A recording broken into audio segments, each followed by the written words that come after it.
button called share. Yes. Yeah. Okay. So, okay, now we can see.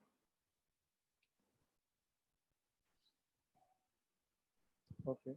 Start, play the presentation. I'll mute everyone.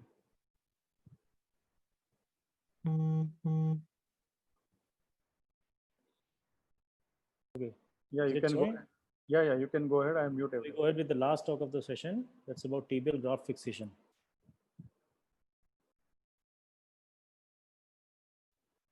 Okay, you can go ahead, So, Vinay. Yeah. okay. So, I would like to go into some historical perspective of how things evolved regarding fixation of graft. So, it started in 1914 when Greco in Russia drilled tibial tunnels in tibia and femur and stitched free facial atta grafts to femur and tibia periosteum. So this was the initial method of fixation wherein the ACL graft was fixed by suture fixation. And this was the method which was there for about 2 decades, wherein ACL was done using suture fixation as the method of fixation. In 1950s and 16s, innovations happened, things evolved, and in 1956, boat nail was used as cortical post by Augustine for graft fixation and tensioning. In 66, Bruckner for Germany used cortical button on the femoral side and press fit for the tibial side. Now, these terminologies we use quite often now. So, then 1969, Franke gave concept of interference graft fixation using bone tendon bone grafts. So, initial choice of graft was patellar tendon graft, and there was nothing like hamstring graft.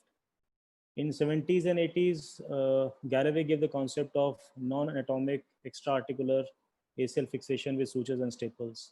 In 87, Hurtle proposed implant-free PESFIT ACL reconstruction using a PTB graft. And this was the method which became very popular in 80s and 90s. A modification was done by Pessler, who reported implant-free press-fit ACL reconstruction using hamstring graft. The only difference from Hurtle was it was a PTB graft and this was a hamstring graft. The fixation methodology was same. In 80s, a lot of innovations happened, and the most significant was Kurosaka's innovation, where he used headless interference screws in cadavers for fixation of PTB graft. And then PTB with metal interference screw became the gold standard, which was called as aperture fixation close to the joint line. Fredman revolutionized the use of free hamstring graft, and along with Pinkzewski, who used blunt threaded metal interference screws for soft tissue graft, there was the shift which happened in 1990s when the shift came for soft tissue graft in place of patellar tendon graft. A lot of people started using soft tissue graft. Again, the 1980s saw the emergence of endo buttons pioneered by Rosenberg, which is the most widely used ACL graft fixation on the femoral side. Pessler again in 1994 used cross pin and corticocancellous suspensory fixation for PTB graft fixation.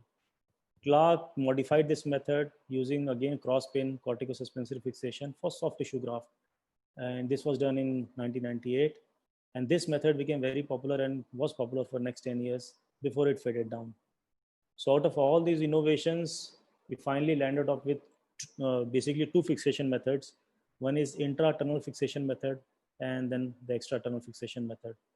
Intra-tunnel fixation was with screws and it was dependent on what kind of screw we are using, what is the design, what is the bone quality, and what is the placement of screw. Extra-tunnel fixation method was with buttons, staples, and posts.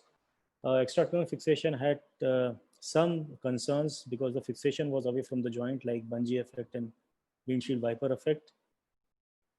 Going to the biomechanics of ACL reconstruction, ultimate load to failure in ACL reconstruction for PTB graft is 3000 Newton and the hamstring is 4000 Newton, which is not a problem. The problem was fixation load to failure, which was 500 Newton. And this is precisely the force that a reconstructed ACL is subjected to on the daily basis, about 150 to 500 Newton. So the fixation is the weakest link in the early post-operative period, wherein the force that the ACL is bearing every day is equal to the force which is the fixation is having. So biomechanics of fixation was like, what was the fixation device? It should have a good strength, which means load to failure. It should have good stiffness, which means resistance to displacement, and it should be very less in slippage, means change in initial position should be very less. So again, fixation was the weakest link, and among the two, femoral and the tibial side, tibial fixation is the weakest link. Why? Because there's the bone density of the distal femur is more than the proximal tibia, and the angle of force is in line with the graft, which is in the case of the tibia, not in the case of the femur.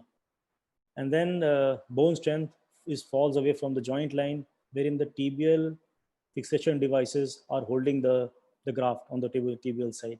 So these are the three factors which make tibial fixation the precarious one in the initial rehabilitation phase of ACL reconstruction. Another thing is graft motion, which has to be taken into account when we are thinking of the fixation methodology of ACL reconstruction is graft motion. There are three types of graft motion which is there: bungee effect, which is longitudinal motion; windshield wiper effect, which is a horizontal motion; and a creep. And more than 3 millimeter of motion is interfering with the graft incorporation. So we have to be very wary of what kind of fixation methodology we are using on the femoral side or on the tibial side. This graft motion can cause tibial widening, which is more with non-aperture kind of fixation. So going to the aperture fixation, in this fixation, the graft motion is less, which is a preferred fixation. And the factors which are affecting the fixation is the factors related to screws, the geometry and the material, and the screw divergence, and the bone density, and the torque of insertion. Taking one by one, screw factors are basically of the geometry and the material. For soft tissue grafts, longer screws are better. Screw diameter should be 1 plus, and screws should be with blunt threads. For bone plug grafts, the length of the screw should be only much to be engaging the bone plug, and same screw diameter or one size less is preferred. For bias screw the revision was easy. It was MRI compatible, but breakage, tissue reaction, and tunnel widening is an issue with bias screw, especially on the femoral side. Bias screws cause a lot of tunnel widening. At 6 weeks, 60% lot of stiffness with a bias screw is a concern, which is still there. Going by the material used for the screws, polyglycolloid absorbs early, may cause loosening of fixation, and polylactide take years to absorb, may cause some tissue reaction.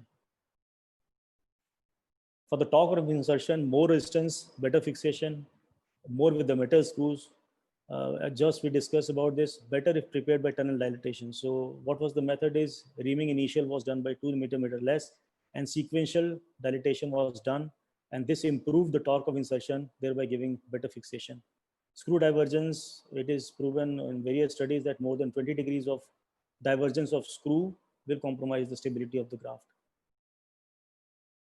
Poor bone density is another factor which has to be taken into account, and it is recommended to use a hybrid fixation on the tibial side if we have a bone which has density which is poor, especially in Indian females. Suspensory fixation, the graft tunnel motion is more, it may lead to tunnel widening. Clinical outcome, there is no difference. First generation were fixed loop devices, and second generation they are variable loop devices like Tightrope, RTN. Now a lot of companies are coming with this. So going for tibia ACL fixation, graft with bone plug, we can use interference screw, staple fixation, or post fixation. For soft tissue graft, staple fixation, it can be single staple or preferably a double fixation, which is belt buckle technique. And screw spike washer, screw fixation, post or interference. So these are the methods of fixation of soft tissue or graft with bone plugs like bone patellar and bone. So take home method is early post-op fixation is the weakest link. Tibial fixation is the weakest link in early post-op period. Clinical outcome of various devices are comparable. There is no lot of difference. Tunnel widening is a concern. Aperture fixation is more stable. Interference screw are still the gold standard, giving quite a good rigidity and stiffness to the construct. Tunnel dilatation improves function, which is, as we discussed, not practiced very often now. Thank you. Any questions to Dr. Vinay on his wonderful presentation on facial fixation device? Jayaprasad?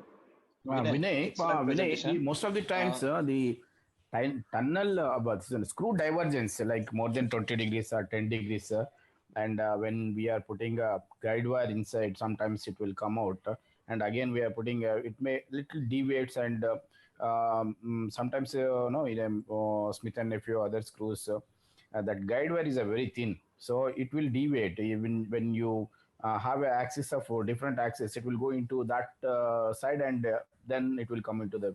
So divergence of 10 to 20 degrees, it is almost, and then if you are not careful, it will go into divergence. Okay, what is the other fixation you will advise for the, like, if you are thinking that suddenly So it will diverged on Siam, or you thought that intraoperatively, yes, this is little diverged, so the graft is not fixed, you are not satisfied. What are the other fixation you will give the at the tibial side with this? So in that case, if one is sure while they are putting the screws that it is not holding well, or it has diverged in some other plane, then we may use an accessory fixation or hybrid fixation in form of a staple. So you can use a staple. One can use a post to help the interference screw fixation. In that case, if you feel that interference screw is not holding well on the graft, Yeah, staples we have, screws we have, sometimes you can posts. have the through the bone also, you can have the fixation. So the staples, sometimes the staples will give a lot of Hardware the bigger problem. holes on the tibia. So do you advise the staples or something else? I think post And I is mean, another like option, but my, there is a study which has come up just now which says staple doesn't give accessory additional fixation. It does cause some hardware issues with the staples. There is a yeah. study recently which has come from Korea which says this. Okay. But I'm using staples. I'm using staples whenever I'm in doubt regarding my fixation on the interference screw side. I use staples. Yeah. Anybody Anybody has using any? anything else? I I use screws. I use screws, small screws, yeah. because it will have a strong fixation, both bicortical fixation on the lateral side and medial side. Then I will tie the threads. That gives a better fixation than the step, because sometimes what happens with these metaphysical the steps, when you are tying very with the your strength, then suddenly staple will come out. So those are the issues I've pursued during surgery. So to the graph. So initial to start, I used posterior method because that was being taught by my teacher. But now I put my graft on the anterior side, not on the posterior side. Is there any difference putting it anteriorly or Vinay, can I ask one question? Yes. Ranjit, it is sometimes it is not in our hand. Sometimes screw goes wherever it wants to go. because you You start putting So it what posteriorly and what you I do put is the anterior screw. I take out all my four tendons, Okay. separate them, and go through the center. Like we had That's a a device which Mitech has, I think, devised this. but that is where you have to use sheath and then Oh, yeah, absolutely. You get a, have devices so it's, so it's to very do this. expensive one, which is For that Absolutely. sake, you so need a long graft. yeah. So That we get, that but this device is not there. It's with Mitech, I think. yeah, I take Mitech my. is giving this it's device. called Intrafix. It's called Intrafix, Intrafix. yes. We used to use that, but I think that technique is very good. You expand all your threads, give two threads in your assistant hand, keep two with you, hold the position of the leg, and then keep tightening. So it will go in that direction. That is one, because you're putting a guide wire, and there is a constant tension by the assistant. Or else you can use the device which is created by Mitech. There is a tensionometer. Through the tensionometer, you tension your graft, maybe 20 pounds, and then you fix screw with your long screwdriver where you can. These even are with that Intrafix, I was not able to keep it in the center. Sometimes the strand would wind around the screw and That is a you know realistic possibility. no. yeah. There is a technique to it. So what you do is when you're using a graft, always put your screwdriver before uh, inserting the graft and try to Okay. rotate it. Just see whether your graft is rotating. Right. Right. If your Right. graft is rotating, you can know which thread of the graft is rotating. If this is rotating, you can tell your assistant to pull it. This is rotating, you can tell your assistant to pull it. So if you Sure. give a good tension, and then you tighten it.